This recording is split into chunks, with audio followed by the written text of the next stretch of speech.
अहोई अष्टमी की कहानी। प्राचीन काल में एक साहूकार था जिसके 7 बेटे और 7 बहुएं थी।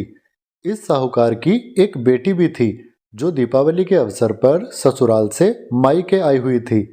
दीपावली पर घर को लीपने पोतने के लिए सातों बहुएं मिट्टी लाने जंगल में गई तो ननंद भी उनके साथ साथ जंगल की ओर चल पड़ी।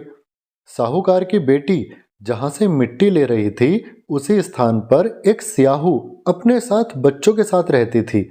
मिट्टी खोदते हुए गलती से साहूकार की बेटी से खुरपी से स्याहू का एक बच्चा मर गया। स्याहू पुत्र वियोग की वेदना में बहुत रोई। फिर स्याहू ने क्रोधित होकर साहूकार की बेटी से कहा, जैसे मैं पुत्र वियोग में तड़प तड़प कर रो रही हूँ वैसे ही तुम भी पुत्र वियोग में तड़प तड़प कर रोगी। मैं अपने श्राप से तुम्हारी कोख बांधती हूँ। स्याहू की यह बात सुनकर साहूकार की बेटी अपनी सातों भाभियों से एक एक करके विनती करती है कि वह उसके बदले अपनी कोख बंधवा ले।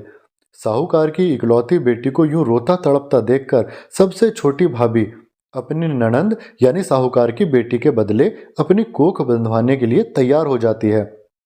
इसके बाद छोटी भाभी के जो भी बच्चे थे वह सभी 7 दिन बाद मर जाते हैं। 7 पुत्रों की इस प्रकार मृत्यु होने के बाद दयावान औरत पुत्र वियोग की वेदना में दुखी रहने लगती है।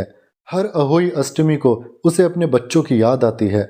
जहाँ सभी जेठानी अपने बच्चों के साथ पूजा करती थी वहीं छोटी बहू फूट फूट कर रोया करती थी। अहोई का दिन आते ही सभी जेठानी जल्दी जल्दी अपनी पूजा शुरू कर देती थी। कहती थी कि चलो भाई चलो, जल्दी जल्दी काम निपटा लो। वो सदरोनी मनहूस औरत अब रोना धोना शुरू करती ही होगी। जिंदगी से हताश निराश छोटी बहू ने एक पंडित जी के पास जाकर इसका उपाय पूछा। पंडित ने बहू को सुरही गाय की सेवा करने की सलाह दी। छोटी बहू ने दिन रात एक करके सुरही गाय की सेवा की। सुरही गाय सेवा से प्रसन्न हो जाती है और उससे वरदान मांगने के लिए कहती है। छोटी बहू गाय को अपनी व्यथा सुनाती है। फिर गाय उसे स्याहू के पास ले जाने के लिए कहती है। दोनों निकल पड़ते हैं। रास्ते में थक जाने पर दोनों आराम करने लगते हैं। अचानक साहूकार की छोटी बहू की नज़र एक ओर जाती है। वह देखती है कि एक सांप गरुड़ पंखनी के बच्चों को डसने जा रहा है और वह बच्चों को बचाने के लिए सांप को मार देती है। इतने में गरुड़ पंखनी वहां आ जाती है। वहां खून बिखरा हुआ देखकर उसे लगता है कि छोटी बहू ने उसके बच्चों को मार दिया है।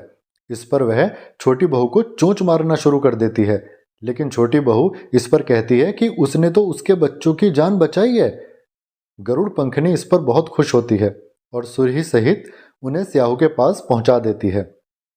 छोटी बहू स्याहू की बहुत सेवा करती है, जिससे स्याहू छोटी बहू की सेवा से प्रसन्न होकर उसे वचन दे देती है कि जो चाहे वो मांग ले बेटी।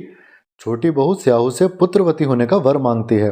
प्रसन्नचित्त स्याहू बहू को 7 पुत्र और 7 बहुएं होने का आशीर्वाद देती है, जिससे छोटी बहू की कोख खुल जाती है।